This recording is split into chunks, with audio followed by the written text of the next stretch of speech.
Well, some of a billionaire's massive donation to JCPS paid for a billboard thanking the district's outgoing superintendent.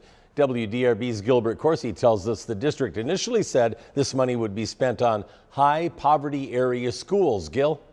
That's right, Scott, and here is that billboard. If you drove down I-65 last month, it was hard to miss. It's also a window into how JCPS is using part of that donation.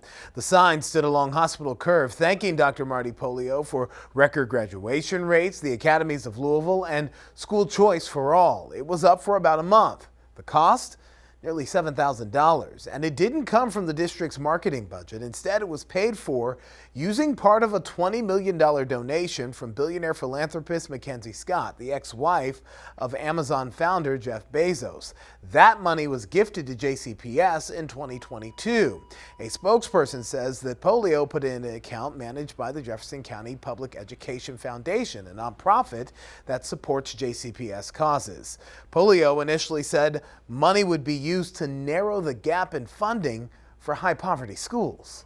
Our goal is to make sure that the 11 elementary schools have the same supplementary funding that Norton Commons or Stouffer Elementary or Height Elementary have. That is our goal through this work right now. JCPS Chief Communications Officer Carolyn Callahan told us today that district leaders can request money from that fund, but the superintendent or the CFO must approve it. Now, it's unclear who made the request for the billboard, but JCPS says it was approved by the finance department.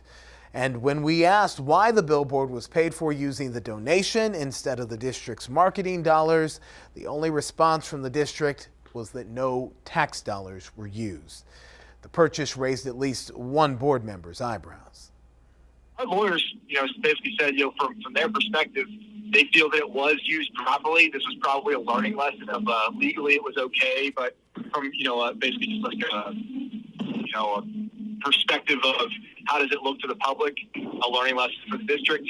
When you look at a budget shortfall and you look at things where every dollar should be spent, this is probably not one of the best things to do.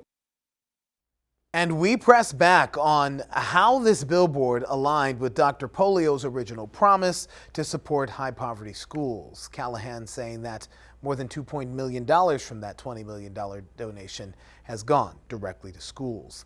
Everett says he asked the district's legal team whether there was any other questionable purchases, and he was told the rest of the spending checks out.